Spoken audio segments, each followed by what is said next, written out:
বেলঘড়িয়া খবরে নজর দেব। বেলঘড়িয়া নন্দননগরে আকার শিক্ষককে মারধরে বা গ্রেপ্তার করা হয়েছে মূল অভিযুক্তকে। ধৃতের নাম বিজয় নট্ট ওরফে পাপাই। আর এই নিয়ে শিক্ষক নিগ্রহ কাণ্ডে ধৃতের সংখ্যা বেড়ে হলো ৫ জন। এই যুবকই মূল অভিযুক্ত বিজয় নট্ট ওরফে পাপাই।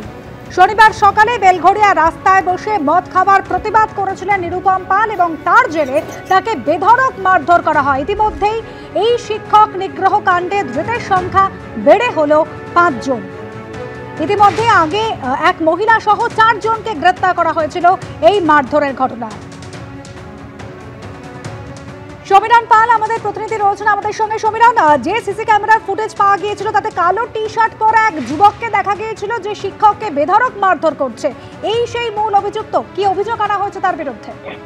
দেখো, তার বিরুদ্ধে অভিযোগ হচ্ছে যে এই ঘটনা ঘটেছিল গত শনিবার দিন সকালবেলা, এই বিজয় ওরফে পাপাই নট্টই হামলা চালিয়েছিল প্রথমেই ওই অঙ্কন শিক্ষক নিরুপম পালকে মারধর করে এবং সেই প্রধান অভিযুক্ত। সেই সিসিটিভি ফুটেজের সূত্র ধরে গতকাল রাতে নিমতা থানা এলাকা থেকে পাপাইকে গ্রেপ্তার করে বেলঘড়িয়া থানার পুলিশ। আজ তাকে ব্যারাকপুর মহকুমা আদালতে পেশ করা হবে। নিজেদের হেফাজতের সে আবেদন জানাবে পুলিশ। কেন পুলিশ মনে করছে যে তাকে জিজ্ঞাসাবাদ করে পুরো হামলার কারণ এবং কিভাবে হামলার ঘটনা ঘটেছে সেটাই যেমন জানা যাবে, এবং তার পাশাপাশি এখনো সিসিটিভি ফুটেজে দেখা যাচ্ছে অনেকেই অধরা, তাদের খোঁজ পাওয়া যাবে। ইতিমধ্যেই ৪ জনকে গ্রেপ্তার করেছে বেলঘড়িয়া থানার পুলিশ। আর বিজয় ওরফে পাপাই নট্টকে গ্রেপ্তার করার পর এই গ্রেপ্তারের সংখ্যা বেড়ে দাঁড়ালো ৫। ধন্যবাদ সমীরণ।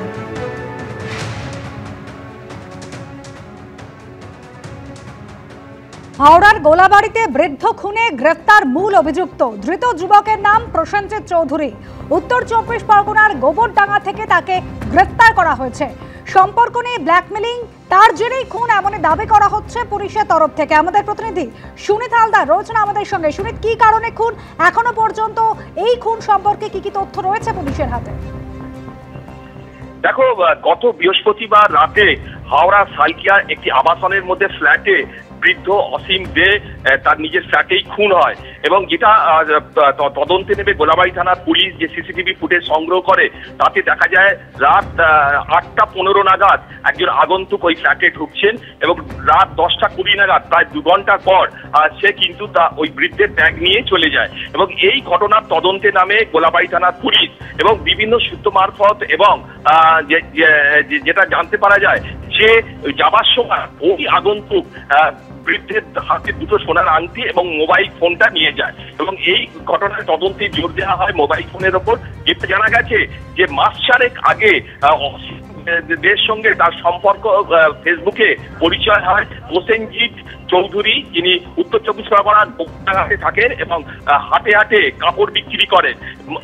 মঙ্গলা হাট, গোবরডাঙ্গা হাট, বিভিন্ন হাটে কাপড় বিক্রি করতে হয়। ফেসবুকে পরিচয়ের পর তারা মেসেঞ্জারে ফেসবুকে তাদের মধ্যে চ্যাট শুরু হয় এবং মাসখানেক আগে বারাঘাট, সালকিয়া বারাঘাটে তাদের মুখোমুখি সাক্ষাৎ হয় এবং তারপরই ওই বৃদ্ধ তাকে তার বাড়িতে ডাকে এবং গত বৃহস্পতিবার দ্বিতীয়বার কিন্তু তার বাড়িতে আসে, খাবার, মদ এবং জিনিস নিয়ে আসে এবং এই ঘটনার পর তাদের মধ্যে একটা সম্পর্ক ছিল এবং এই সম্পর্কে তাদের মধ্যে বচসা হয় এবং হঠাৎই কিছু ছবি নিয়ে ব্ল্যাকমেল শুরু হয় এবং এই ব্ল্যাকমেলের জেরেই কিন্তু ওই বৃদ্ধকে মাথা তার দেওয়ালে ঠুকে দেয় এবং এই ঠুকে দেওয়ার পর সে রক্তক্ষরণ হয় এবং তারপরে তিনি মারা যান এবং এই ঘটনা সে কিন্তু বৃদ্ধের হাতে সোনার আংটি এবং মোবাইল নিয়ে চম্পট দেয়।